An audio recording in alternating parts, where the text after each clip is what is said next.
شروع اللہ کے نام سے جو بڑا مہربان نہایت رحم والا ہے۔ یاسین، قسم ہے قرآن کی جو حکمت سے بھرا ہوا ہے۔ اے محمد صلی اللہ علیہ وآلہ وسلم، بے شک تم پیغمبروں میں سے ہو، سیدھے رستے پر۔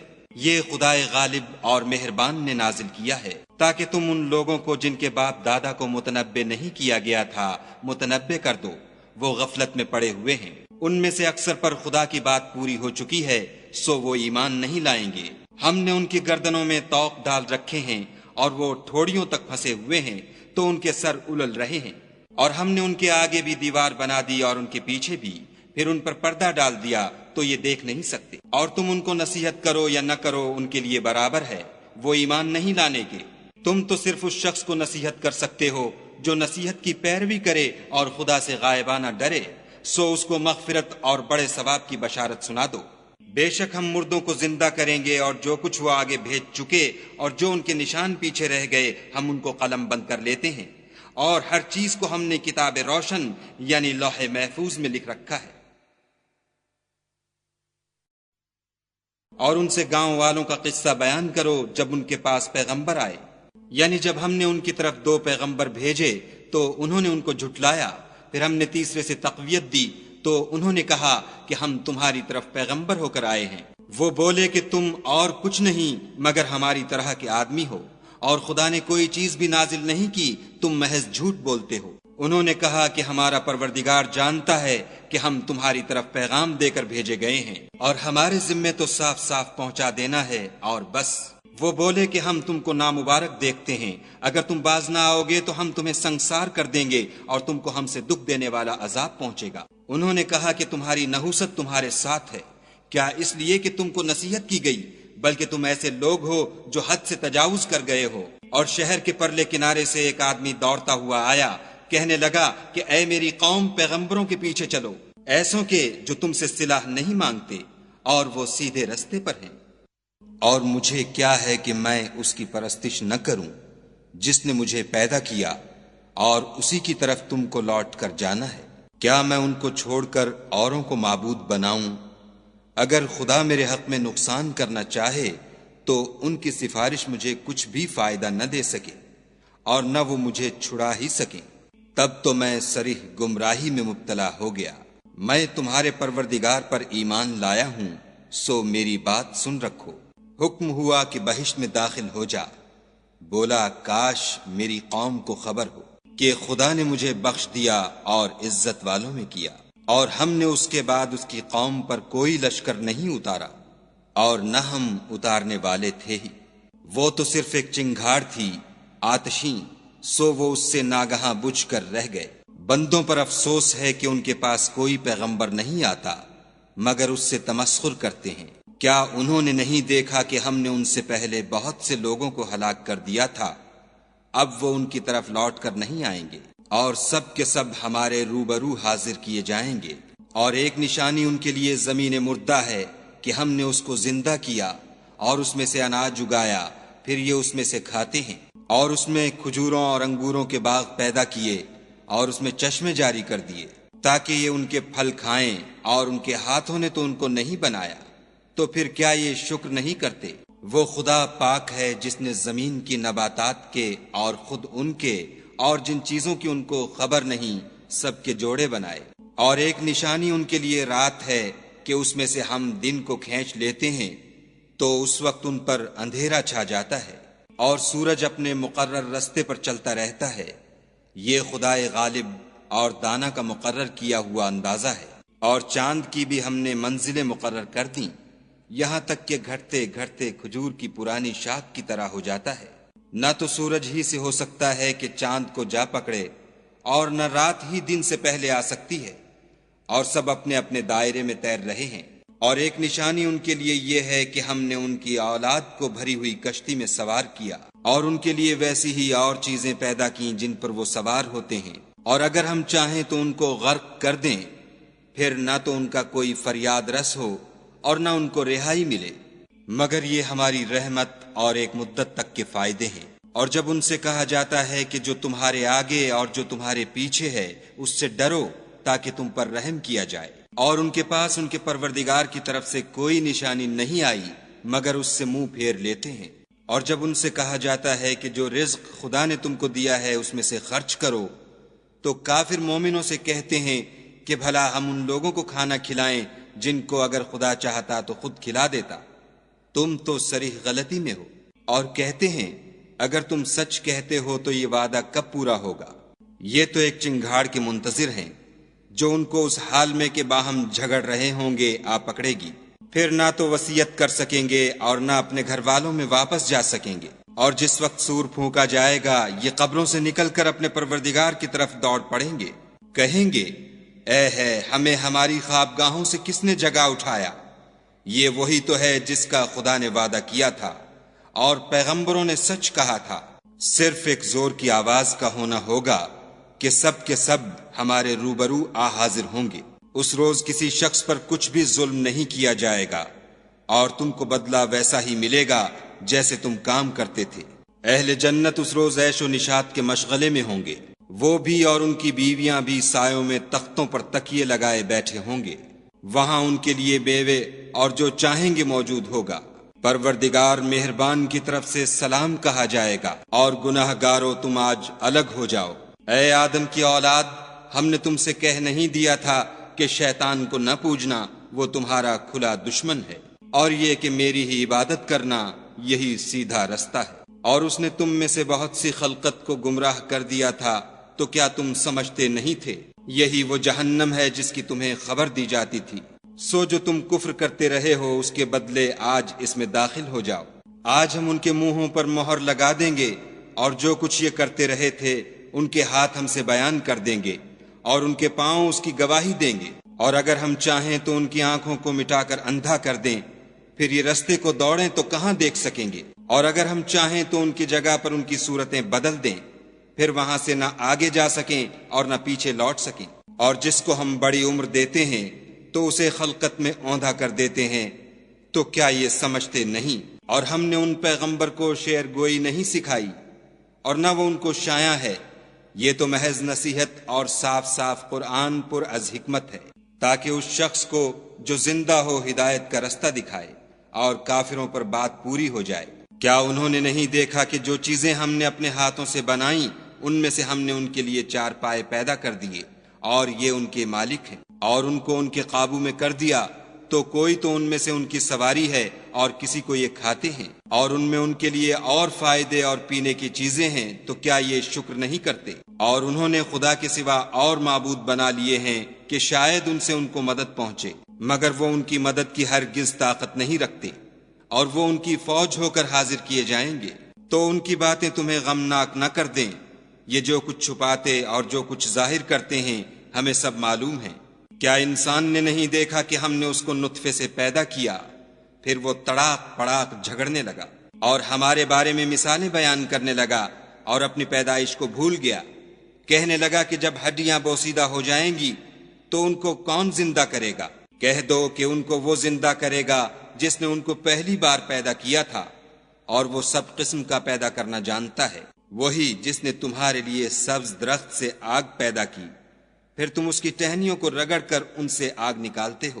بھلا جس نے آسمانوں اور زمین کو پیدا کیا، کیا وہ اس بات پر قادر نہیں کہ ان کو پھر ویسے ہی پیدا کر دے؟ کیوں نہیں؟ اور وہ تو بڑا پیدا کرنے والا اور علم والا ہے۔ اس کی شان یہ ہے کہ جب وہ کسی چیز کا ارادہ کرتا ہے تو اس سے فرما دیتا ہے کہ ہو جا، تو وہ ہو جاتی ہے۔ وہ ذات پاک ہے جس کے ہاتھ میں ہر چیز کی بات چاہت ہے، اور اسی کی طرف تم کو لوٹ کر جانا ہے۔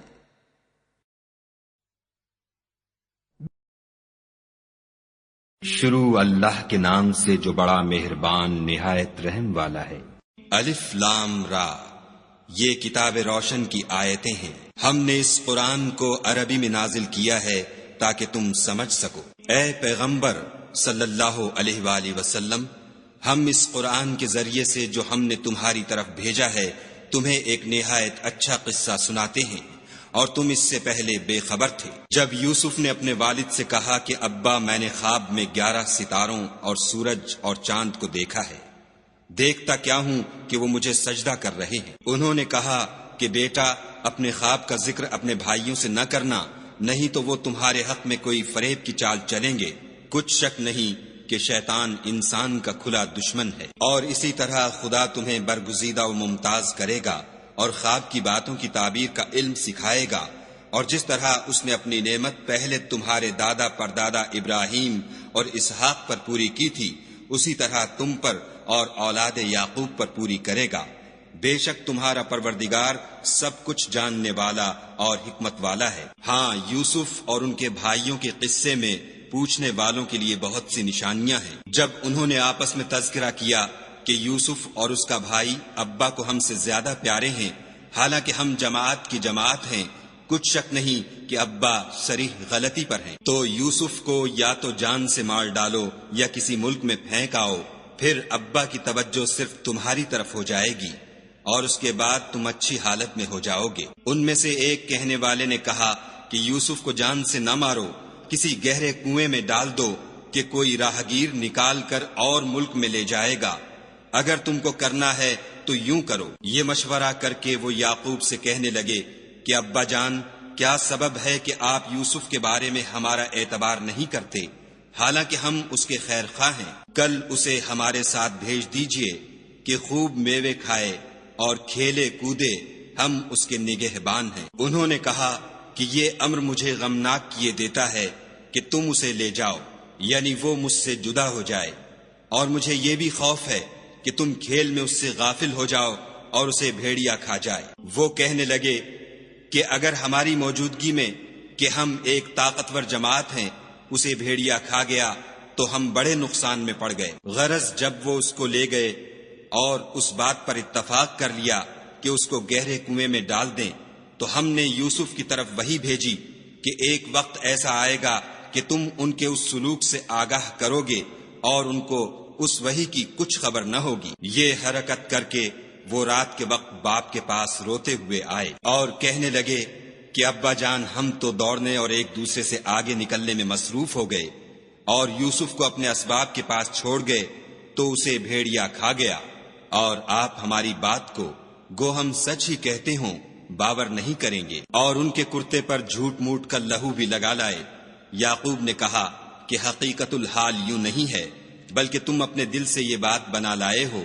اچھا، صبر کہ وہی خوب ہے، اور جو تم بیان کرتے ہو اس کے بارے میں خدا ہی سے مدد مطلوب ہے۔ اب خدا کی شان دیکھو کہ اس کنویں کے قریب ایک قافلہ آوارد ہوا اور انہوں نے پانی کے لیے اپنا سقا بھیجا۔ اس نے کنویں میں ڈول لٹکایا تو یوسف اس سے لٹک گئے۔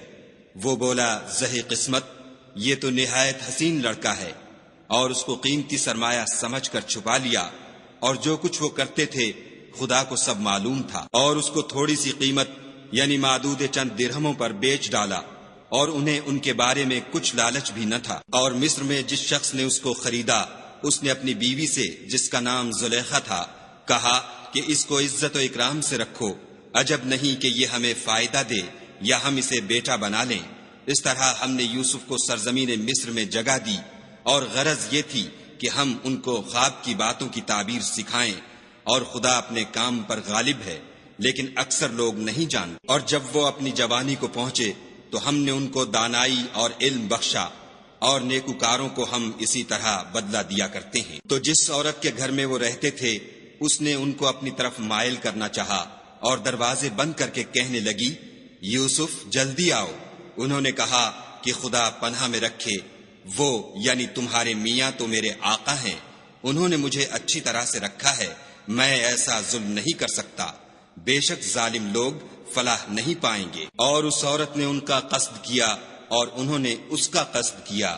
اگر وہ اپنے پروردگار کی نشانی نہ دیکھتے تو جو ہوتا ہوتا، یوں اس لیے کیا گیا کہ ہم ان سے برائی اور بے حیائی کو روک دیں، بے شک وہ ہمارے خالص بندوں میں سے تھے۔ اور دونوں دروازے کی طرف بھاگے، آگے یوسف، پیچھے زلیخا، اور عورت نے ان کا کرتا پیچھے سے پکڑ کر جو کھینچا تو پھاڑ ڈالا، اور دونوں کو دروازے کے پاس عورت کا خامند مل گیا۔ تو عورت بولی کہ جو شخص تمہاری بیوی کے ساتھ برا ارادہ کرے اس کی اس کے سوا کیا سزا ہے کہ یا تو قید کیا جائے یا دکھ کا عذاب دیا جائے۔ یوسف نے کہا، اسی نے مجھ کو اپنی طرف مائل کرنا چاہا تھا، اس کے قبیلے میں سے ایک فیصلہ کرنے والے نے یہ فیصلہ کیا کہ اگر اس کا کرتا آگے سے پھٹا ہو تو یہ سچی اور یوسف جھوٹا ہے، اور اگر کرتا پیچھے سے پھٹا ہو تو یہ جھوٹی اور وہ سچا ہے۔ جب اس کا کرتا دیکھا تو پیچھے سے پھٹا تھا، تب اس نے زلیخا سے کہا کہ یہ تمہارا ہی فریب ہے، اور کچھ شک نہیں کہ تم عورتوں کے فریب بڑے بھاری ہوتے ہیں۔ یوسف اس بات کا خیال نہ کر، اور زلیخا تو اپنے گناہ کی بخشش مانگ، بے شک خطا تیری ہی ہے۔ اور شہر میں عورتیں گفتگویں کرنے لگیں کہ عزیز کی بیوی اپنے غلام کو اپنی طرف مائل کرنا چاہتی ہے، اور اس کی محبت اس کے دل میں گھر کر گئی ہے، ہم دیکھتی ہیں کہ وہ صریح گمراہی میں ہے۔ جب زلیخا نے ان عورتوں کی گفتگو جو حقیقت میں دیدار یوسف کے لیے ایک چال تھی سنی، تو ان کے پاس دعوت کا پیغام بھیجا اور ان کے لیے ایک محفل مرتب کی، اور پھل تراشنے کے لیے ہر ایک کو ایک ایک چھری دی، اور یوسف سے کہا کہ ان کے سامنے باہر آؤ۔ جب عورتوں نے ان کو دیکھا تو ان کا روب حسن ان پر ایسا چھا گیا کہ پھل تراشتے تراشتے اپنے ہاتھ کاٹ لیے، اور بے ساختہ بول اٹھیں کہ سبحان اللہ، یہ حسن، یہ آدمی نہیں کوئی بزرگ فرشتہ ہے۔ تب زلیخا نے کہا یہ وہی ہے جس کے بارے میں تم مجھے تانے دیتی تھیں، اور بے شک میں نے اس کو اپنی طرف مائل کرنا چاہا مگر یہ بچا رہا، اور اگر یہ وہ کام نہ کرے گا جو میں اسے کہتی ہوں تو قید کر دیا جائے گا اور ذلیل ہوگا۔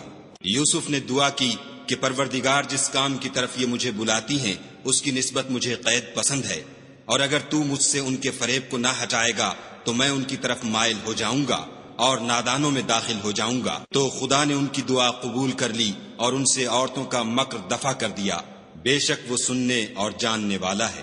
پھر باوجود اس کے کہ وہ لوگ نشان دیکھ چکے تھے، ان کی رائے یہی ٹھہری کہ کچھ عرصے کے لیے ان کو قید ہی کر دیں، اور ان کے ساتھ 2 اور جوان بھی داخل زندہ ہوئے۔ ایک نے ان میں سے کہا کہ میں نے خواب دیکھا ہے، دیکھتا کیا ہوں کہ شراب کے لیے انگور نچوڑ رہا ہوں۔ دوسرے نے کہا کہ میں نے بھی خواب دیکھا ہے، میں یہ دیکھتا ہوں کہ اپنے سر پر روٹیاں اٹھائے ہوئے ہوں اور جانور ان میں سے کھا رہے ہیں، تو ہمیں ان کی تعبیر بتا دیجئے کہ ہم تمہیں نیکوکار دیکھتے ہیں۔ یوسف نے کہا کہ جو کھانا تم کو ملنے والا ہے وہ آنے نہیں پائے گا کہ میں اس سے پہلے تم کو اس کی تعبیر بتا دوں گا۔ یہ ان باتوں میں سے ہے جو میرے پروردگار نے مجھے سکھائی ہیں۔ جو لوگ خدا پر ایمان نہیں لاتے اور روز آخرت سے انکار کرتے ہیں، میں ان کا مذہب چھوڑے ہوئے ہوں اور اپنے باپ دادا ابراہیم اور اسحاق اور یعقوب کے مذہب پر چلتا ہوں۔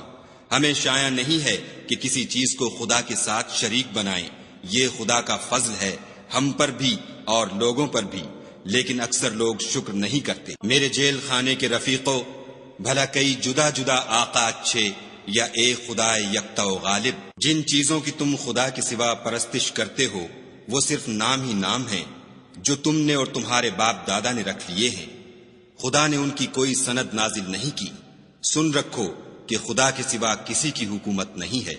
اس نے ارشاد فرمایا ہے کہ اس کے سوا کسی کی عبادت نہ کرو، یہی سیدھا دین ہے، لیکن اکثر لوگ نہیں جانتے۔ میرے جیل خانے کے رفیقوں، تم میں سے ایک جو پہلا خواب بیان کرنے والا ہے وہ تو اپنے آقا کو شراب پلایا کرے گا، اور جو دوسرا ہے وہ سولی دیا جائے گا اور جانور اس کا سر کھا کھا جائیں گے۔ جو امر تم مجھ سے پوچھتے تھے وہ فیصل ہو چکا ہے۔ اور دونوں شخصوں میں سے جس کی نسبت یوسف نے خیال کیا کہ وہ رہائی پا جائے گا، اس سے کہا کہ اپنے آقا سے میرا ذکر بھی کرنا، لیکن شیطان نے ان کا اپنے آقا سے ذکر کرنا بھلا دیا، اور یوسف کئی برس جیل خانے ہی میں رہے۔ اور بادشاہ نے کہا کہ میں نے خواب دیکھا ہے، دیکھتا کیا ہوں کہ 7 موٹی گائیں ہیں جن کو 7 دبلی گائیں کھا رہی ہیں، اور 7 خوشے سبز ہیں اور 7 خشک۔ اے سردارو، اگر تم خوابوں کی تعبیر دے سکتے ہو تو مجھے میرے خواب کی تعبیر بتاؤ۔ انہوں نے کہا یہ تو پریشان سے خواب ہیں اور ہمیں ایسے خوابوں کی تعبیر نہیں آتی۔ اب وہ شخص جو دونوں قیدیوں میں سے رہائی پا گیا تھا اور جسے مدت کے بعد وہ بات یاد آ گئی، بول اٹھا کہ میں آپ کو اس کی تعبیر لا بتاتا ہوں، مجھے جیل خانے جانے کی اجازت دیجیے۔ غرض وہ یوسف کے پاس آیا اور کہنے لگا، یوسف، اے بڑے سچے یوسف، ہمیں اس خواب کی تعبیر بتائیے کہ 7 موٹی گایوں کو 7 دبلی گائیں کھا رہی ہیں اور 7 خوشے سبز ہیں اور 7 سوکھے، تاکہ میں لوگوں کے پاس جا کر تعبیر بتاؤں۔ عجب نہیں کہ وہ تمہاری قدر جانے۔ انہوں نے کہا کہ تم لوگ 7 سال متواتر کھیتی کرتے رہو گے، تو جو غلہ کاٹو تو تھوڑے سے غلے کے سوا جو کھانے میں آئے اسے خوشوں میں ہی رہنے دو، پھر اس کے بعد خشک سالی کے ساتھ سخت سال آئیں گے کہ جو غلہ تم نے جمع کر رکھا ہوگا وہ اس سب کو کھا جائیں گے، صرف وہی تھوڑا سا رہ جائے گا جو تم احتیاط سے رکھ چھوڑو گے۔ پھر اس کے بعد ایک ایسا سال آئے گا کہ خوب مہ برسے گا اور لوگ اس میں رس نچوڑیں گے۔ یہ تعبیر سن کر بادشاہ نے حکم دیا کہ یوسف کو میرے پاس لے آؤ۔ جب قاصد ان کے پاس گیا تو انہوں نے کہا کہ اپنے آقا کے پاس واپس جاؤ اور ان سے پوچھو کہ ان عورتوں کا کیا حال ہے جنہوں نے اپنے ہاتھ کاٹ لیے تھے، بے شک میرا پروردگار ان کے مکروں سے خوب واقف ہے۔ بادشاہ نے عورتوں سے پوچھا کہ بھلا اس وقت کیا ہوا تھا جب تم نے یوسف کو اپنی طرف مائل کرنا چاہا؟ سب بول اٹھی کہ حاشا للہ، ہم نے اس میں کوئی برائی معلوم نہیں کی۔ عزیز کی عورت نے کہا اب سچی بات تو ظاہر ہو ہی گئی ہے، اصل یہ ہے کہ میں نے اس کو اپنی طرف مائل کرنا چاہا تھا اور وہ بے شک سچا ہے۔ یوسف نے کہا کہ میں نے یہ بات اس لیے پوچھی ہے کہ عزیز کو یقین ہو جائے کہ میں نے اس کی پیٹھ پیچھے اس کی امانت میں خیانت نہیں کی، اور خدا خیانت کرنے والوں کے مکروں کو رو براہ نہیں کرتا، اور میں اپنے تئیں پاک صاف نہیں کہتا، کیونکہ نفس امارہ انسان کو برائی ہی سکھاتا رہتا ہے، مگر یہ کہ میرا پروردگار رحم کرے، بے شک میرا پروردگار بخشنے والا مہربان ہے۔ بادشاہ نے حکم دیا کہ اسے میرے پاس لاؤ، میں اسے اپنا مصاحب خاص بناؤں گا۔ پھر جب ان سے گفتگو کی تو کہا کہ آج سے تم ہمارے ہاں صاحب منزلت اور صاحب اعتبار ہو۔ یوسف نے کہا مجھے اس ملک کے خزانوں پر مقرر کر دیجئے، کیونکہ میں حفاظت بھی کر سکتا ہوں اور اس کام سے واقف ہوں۔ اس طرح ہم نے یوسف کو ملک مصر میں جگہ دی اور وہ اس ملک میں جہاں چاہتے تھے رہتے تھے۔ ہم اپنی رحمت جس پر چاہتے ہیں کرتے ہیں اور نیکوکاروں کے اجر کو ضائع نہیں کرتے، اور جو لوگ ایمان لائے اور ڈرتے رہے ان کے لیے آخرت کا اجر بہت بہتر ہے۔ اور یوسف کے بھائی کنعان سے مصر میں غلہ خریدنے کے لیے آئے تو یوسف کے پاس گئے تو یوسف نے ان کو پہچان لیا اور وہ ان کو نہ پہچان سکے۔ جب یوسف نے ان کے لیے ان کا سامان تیار کر دیا تو کہا کہ پھر آنا تو جو باپ کی طرف سے تمہارا ایک اور بھائی ہے اسے بھی میرے پاس لیتے آنا۔ کیا تم نہیں دیکھتے کہ میں ماپ بھی پوری دیتا ہوں اور مہمانداری بھی خوب کرتا ہوں؟ اور اگر تم اسے میرے پاس نہ لاؤ گے تو نہ تمہیں میرے ہاں سے غلہ ملے گا اور نہ تم میرے پاس ہی آ سکو گے۔ انہوں نے کہا کہ ہم اس کے بارے میں اس کے والد سے تذکرہ کریں گے اور ہم یہ کام کر کے رہیں گے۔ اور یوسف نے اپنے خدام سے کہا کہ ان کا سرمایہ یعنی غلے کی قیمت ان کے شلیتوں میں رکھ دو، عجب نہیں کہ جب یہ اپنے اہل و عیال میں جائیں تو اسے پہچان لیں، اور عجب نہیں کہ یہ پھر یہاں آئیں۔ جب وہ اپنے باپ کے پاس واپس گئے تو کہنے لگے کہ ابا، جب تک ہم بنیامین کو ساتھ نہ لے جائیں ہمارے لیے غلے کی بندش کر دی گئی ہے، تو ہمارے ساتھ ہمارے بھائی کو بھیج دیجئے تاکہ ہم پھر غلہ لائیں اور ہم اس کے نگہبان ہیں۔ یعقوب نے کہا کہ میں اس کے بارے میں تمہارا اعتبار نہیں کرتا مگر ویسا ہی جیسا پہلے اس کے بھائی کے بارے میں کیا تھا، سو خدا ہی بہتر نگہبان ہے اور وہ سب سے زیادہ رحم کرنے والا ہے۔ اور جب انہوں نے اپنا اسباب کھولا تو دیکھا کہ ان کا سرمایہ واپس کر دیا گیا ہے۔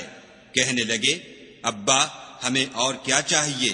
دیکھیے یہ ہماری پونجی بھی ہمیں واپس کر دی گئی ہے، اور اب ہم اپنے اہل و عیال کے لیے پھر غلہ لائیں گے اور اپنے بھائی کی نگہبانی کریں گے، اور ایک بار شتر زیادہ لائیں گے کہ یہ غلہ جو ہم لائے ہیں تھوڑا ہے۔ یعقوب نے کہا کہ جب تک تم خدا کا عہد نہ دو کہ اس کو میرے پاس صحیح و سالم لے آؤ گے، میں اسے ہرگز تمہارے ساتھ نہیں بھیجنے کا، مگر یہ کہ تم گھیر لیے جاؤ یعنی بے بس ہو جاؤ تو مجبوری ہے۔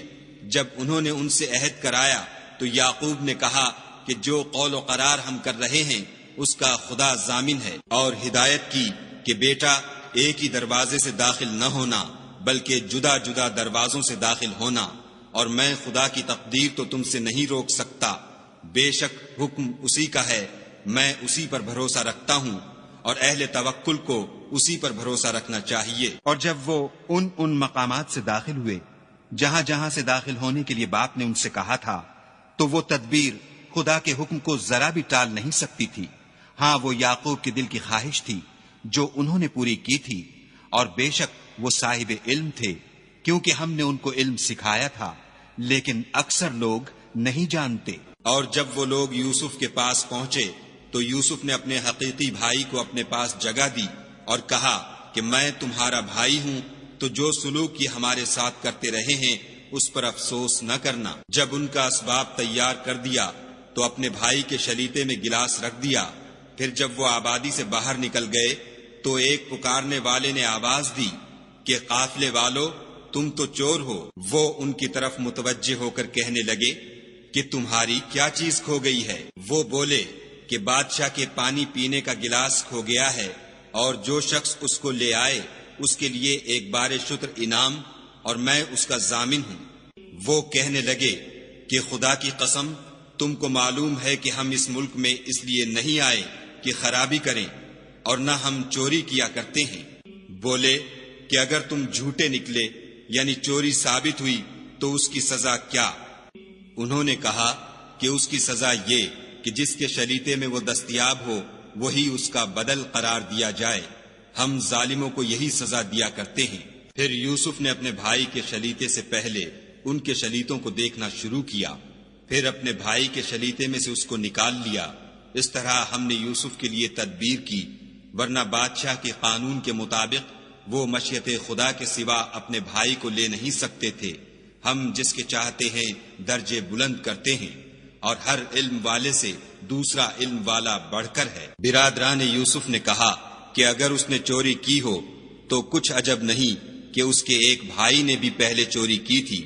یوسف نے اس بات کو اپنے دل میں مخفی رکھا اور ان پر ظاہر نہ ہونے دیا، اور کہا کہ تم بڑے بدقماش ہو، اور جو تم بیان کرتے ہو خدا اسے خوب جانتا ہے۔ وہ کہنے لگے کہ اے عزیز، اس کے والد بہت بوڑھے ہیں اور اس سے بہت محبت رکھتے ہیں، تو اس کو چھوڑ دیجئے اور اس کی جگہ ہم میں سے کسی کو رکھ لیجئے، ہم دیکھتے ہیں کہ آپ احسان کرنے والے ہیں۔ یوسف نے کہا کہ خدا پناہ میں رکھے کہ جس شخص کے پاس ہم نے اپنی چیز پائی ہے اس کے سوا کسی اور کو پکڑ لیں، ایسا کریں تو ہم بڑے بے انصاف ہیں۔ جب وہ اس سے نا امید ہو گئے تو الگ ہو کر صلاح کرنے لگے۔ سب سے بڑے نے کہا، کیا تم نہیں جانتے کہ تمہارے والد نے تم سے خدا کا عہد لیا ہے، اور اس سے پہلے بھی تم یوسف کے بارے میں قصور کر چکے ہو، تو جب تک والد صاحب مجھے حکم نہ دیں میں تو اس جگہ سے ہلنے کا نہیں، یا خدا میرے لیے کوئی اور تدبیر کرے، اور وہ سب سے بہتر فیصلہ کرنے والا ہے۔ تم سب والد صاحب کے پاس واپس جاؤ اور کہو کہ ابا، آپ کے صاحبزادے نے وہاں جا کر چوری کی، اور ہم نے تو اپنی دانست کے مطابق آپ سے اس کے لے آنے کا عہد کیا تھا، مگر ہم غیب کی باتوں کے جاننے اور یاد رکھنے والے تو نہیں تھے، اور جس بستی میں ہم ٹھہرے تھے وہاں سے یعنی اہل مصر سے، اور جس قافلے میں آئے ہیں اس سے دریافت کر لیجئے، اور ہم اس بیان میں بالکل سچے ہیں۔ جب انہوں نے یہ بات یعقوب سے آ کر کہی تو انہوں نے کہا کہ حقیقت یوں نہیں ہے، بلکہ یہ بات تم نے اپنے دل سے بنا لی ہے، تو صبر ہی بہتر ہے۔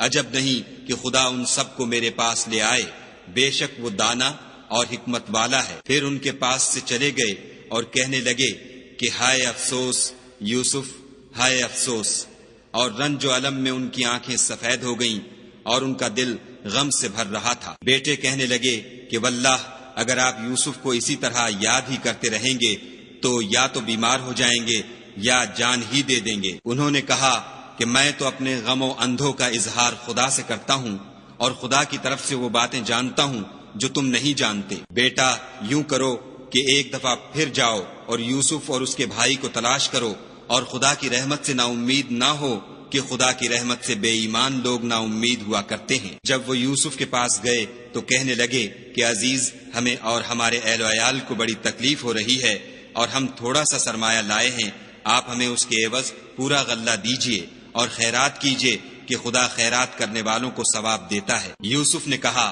تمہیں معلوم ہے کہ جب تم نادانی میں پھنسے ہوئے تھے تو تم نے یوسف اور اس کے بھائی کے ساتھ کیا کیا تھا؟ وہ بولے، کیا تم ہی یوسف ہو؟ انہوں نے کہا، ہاں میں ہی یوسف ہوں، اور بنیامین کی طرف اشارہ کر کے کہنے لگے، یہ میرا بھائی ہے، خدا نے ہم پر بڑا احسان کیا ہے۔ جو شخص خدا سے ڈرتا اور صبر کرتا ہے تو خدا نیکوکاروں کا اجر ضائع نہیں کرتا۔ وہ بولے، خدا کی قسم، خدا نے تم کو ہم پر فضیلت بخشی ہے، اور بے شک ہم خطا کار تھے۔ یوسف نے کہا کہ آج کے دن سے تم پر کچھ عتاب و ملامت نہیں ہے، خدا تم کو معاف کرے اور وہ بہت رحم کرنے والا ہے۔ یہ میرا کرتا لے جاؤ اور اسے والد صاحب کے منہ پر ڈال دو، وہ بینا ہو جائیں گے، اور اپنے تمام اہل و عیال کو میرے پاس لے آؤ۔ اور جب قافلہ مصر سے روانہ ہوا تو ان کے والد کہنے لگے کہ اگر مجھ کو یہ نہ کہو کہ بوڑھا بہک گیا ہے تو مجھے تو یوسف کی بو آ رہی ہے۔ وہ بولے کہ واللہ آپ اسی قدیم غلطی میں مبتلا ہیں۔ جب خوشخبری دینے والا آ پہنچا تو کرتا یعقوب کے منہ پر ڈال دیا اور وہ بینا ہو گئے، اور بیٹوں سے کہنے لگے کیا میں نے تم سے نہیں کہا تھا کہ میں خدا کی طرف سے وہ باتیں جانتا ہوں جو تم نہیں جانتے؟ بیٹوں نے کہا کہ ابا ہمارے لیے ہمارے گناہ کی مغفرت مانگیے، بے شک ہم خطا کار تھے۔ انہوں نے کہا کہ میں اپنے پروردگار سے تمہارے لیے بخشش مانگوں گا، بے شک وہ بخشنے والا مہربان ہے۔ جب یہ سب لوگ یوسف کے پاس پہنچے تو یوسف نے اپنے والدین کو اپنے پاس بٹھایا اور کہا مصر میں داخل ہو جائیے، خدا نے چاہا تو خاطر جمع سے رہیے گا۔ اور اپنے والدین کو تخت پر بٹھایا اور سب یوسف کے آگے سجدے میں گر پڑے۔ اور اس وقت یوسف نے کہا ابا جان، یہ میرے اس خواب کی تعبیر ہے جو میں نے پہلے بچپن میں دیکھا تھا، میرے پروردگار نے اسے سچ کر دیا، اور اس نے مجھ پر بہت سے احسان کیے ہیں کہ مجھ کو جیل خانے سے نکالا، اور اس کے بعد کہ شیطان نے مجھ میں اور میرے بھائیوں میں فساد ڈال دیا تھا، آپ کو گاؤں سے یہاں لایا۔ بے شک میرا پروردگار جو چاہتا ہے تدبیر سے کرتا ہے، وہ دانا اور حکمت والا ہے۔ جب یہ سب باتیں ہولیں تو یوسف نے خدا سے دعا کی کہ اے میرے پروردگار، تو نے مجھ کو حکومت سے بہرا دیا اور خوابوں کی تعبیر کا علم بخشا۔ اے آسمانوں اور زمین کے پیدا کرنے والے، تو ہی دنیا اور آخرت میں میرا کارساز ہے۔ تو مجھے دنیا سے اپنے اطاعت کی حالت میں اٹھائیو اور آخرت میں اپنے نیک بندوں میں داخل کیجو۔ اے پیغمبر صلی اللہ علیہ وآلہ وسلم، یہ اخبار غیب میں سے ہیں جو ہم تمہاری طرف بھیجتے ہیں۔ اور جب برادران یوسف نے اپنی بات پر اتفاق کیا تھا اور وہ فریب کر رہے تھے تو تم ان کے پاس تو نہ تھے، اور بہت سے آدمی گو تم کتنی ہی خواہش کرو ایمان لانے والے نہیں ہیں، اور تم ان سے اس خیر خواہی کا کچھ صلہ بھی تو نہیں مانگتے۔ یہ قرآن اور کچھ نہیں تمام عالم کے لیے نصیحت ہے، اور آسمان و زمین میں بہت سی نشانیاں ہیں جن پر یہ گزرتے ہیں اور ان سے اعراض کرتے ہیں، اور یہ اکثر خدا پر ایمان نہیں رکھتے مگر اس کے ساتھ شرک کرتے ہیں۔ کیا یہ اس بات سے بے خوف ہیں کہ ان پر خدا کا عذاب نازل ہو کر ان کو ڈھانپ لے، یا ان پر ناگہاں قیامت آ جائے اور انہیں خبر بھی نہ ہو؟ کہہ دو میرا رستہ تو یہ ہے، میں خدا کی طرف بلاتا ہوں، از روئے یقین و برہان سمجھ بوجھ کر میں بھی لوگوں کو خدا کی طرف بلاتا ہوں، اور میرے پیرو بھی، اور خدا پاک ہے اور میں شرک کرنے والوں میں سے نہیں ہوں۔ اور ہم نے تم سے پہلے بستیوں کے رہنے والوں میں سے مرد ہی بھیجے تھے جن کی طرف ہم وہی بھیجتے تھے۔ کیا ان لوگوں نے ملک میں سیر و سیاحت نہیں کی کہ دیکھ لیتے کہ جو لوگ ان سے پہلے تھے ان کا انجام کیا ہوا، اور متقیوں کے لیے آخرت کا گھر بہت اچھا ہے؟ کیا تم سمجھتے نہیں؟ یہاں تک کہ جب پیغمبر نا امید ہو گئے اور انہوں نے خیال کیا کہ اپنی نصرت کے بارے میں جو بات انہوں نے کہی تھی اس میں وہ سچے نہ نکلے، تو ان کے پاس ہماری مدد آ پہنچی، پھر جسے ہم نے چاہا بچا دیا، اور ہمارا عذاب اتر کر گناہ گار لوگوں سے پھرا نہیں کرتا۔ ان کے قصے میں عقل مندوں کے لیے عبرت ہے۔ یہ قرآن ایسی بات نہیں ہے جو اپنے دل سے بنائی گئی ہو، بلکہ جو کتابیں اس سے پہلے نازل ہوئی ہیں ان کی تصدیق کرنے والا ہے، اور ہر چیز کی تفصیل کرنے والا، اور مومنوں کے لیے ہدایت اور رحمت ہے۔